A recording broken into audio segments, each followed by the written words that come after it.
এবং হাসরের ময়দানের ভয়াবহ অবস্থা। আমরা দুনিয়ার ভিতরে ঘর করেছি, বাড়ি করেছি, যে ঘর আমার নিঃশ্বাস আছে যতদিন থাকবেও ততদিন, তবে আমার চিরস্থায়ী ঘর কোনটা? আমার চিরস্থায়ী ঘর হলো কবরের ঘর। এই কবরের ঘরে তো আমি আপনি কিছুই সাজাইতে পারলাম না।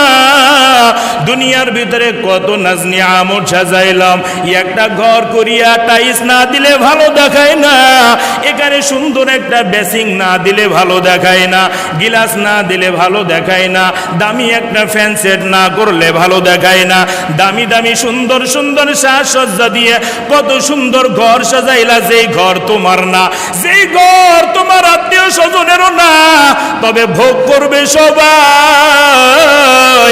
আর নিজের যেই কবরের ঘর হবে, রাসূল পয়গম্বর বলেন হাসরের ময়দানের প্রথম ঘাঁটি হলো কবরের ঘর। এই ঘর যার সুন্দর হবে, হাসরের ময়দানে অতি সহজে নাজাত পেয়ে যাবে। আর কবরের ঘর যার সুন্দর হবে না, হাসরের ময়দানে নাজাতও পাবে না। কবরের ঘর সুন্দর হবে কাদের? যারা নামাজ পড়লো, রোজা রাখলো, হজ যাকাত করলো, আমলে সালেহ করলো, দুনিয়াবি সব ব্যস্ততাকে বাদ দিয়া যারা দ্বীনের মজলিসে বসিয়া যায়, মসজিদের মধ্যে আগে আগে এসে হাজরা দেয়, এরাই হলো ইমানদার। আল্লাহ বলবে না আয় আয় বান্দা আয় আয়, মৃত্যুবরণ করেছো কোনো সমস্যা নাই বান্দা আয় আয়। ফেরেশতাদেরকে বলবেন আমার ওই বান্দা কবরের ভিতরে হাজরা দিয়ার পূর্বে চতুর্পাশে কবরটা ফুলের বাগান তৈরি করে দাও, কবরটা সুন্দর নাজ নিয়ামতে সাজায়া দাও, কবরটা স্পষ্টভাবে জান্নাতি সুঘ্রাণ দিয়ে ভরায়া দাও, কবরটা অন্ধকার দিও না, এই কবরটা তুমি আলোকিত করিয়া দাও। কিসের কারণে? শুধু নামাজের কারণে, কোরআন তেলাওয়াতের কারণে, নবীজির আদর্শ বাস্তবায়নের কারণে। আর আল্লাহ বলবেন বান্দা আয় আয়।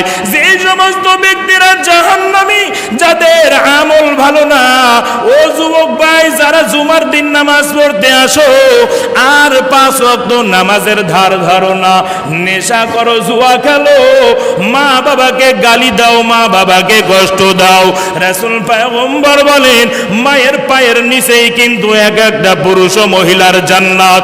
এরে যুবক সন্তান, যারা নামাজ কাজা দিয়েছো নিয়ত করো আর নামাজ কাজা দিব না। যারা অন্যায় করো, আল্লাহর সাথে নাফরমানি করেছো, নিয়ত করো আর নাফরমানি করব না। যারা নেশার ভিতরে পড়ে আছো, নিয়ত করো আর নেশা করব না, জুয়া খেলবো না। জুয়া খেলা হলো হারাম, এক একটা জুয়ার অর্থর বিনিময়ে এক একটা জাহান্নামের শাস্তি দিবেন। নেশা করবেন, নেশার কারণে আল্লাহর রাসূল হাসরের ময়দানে আপনার দিকে তাকাবে না, শাফায়াত দেয়া তো দূরের কথা। মা বাবার সাথে যারা বেয়াদবি করেছে,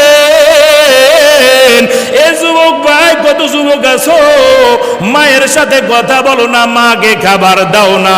কেন দাও না? নিজে বিবাহ করেছো, বিবাহ করিয়া নতুন বউয়ের কথা শুনিয়া মাকে ইজ্জত দাও না, বাবাকে ইজ্জত দাও না।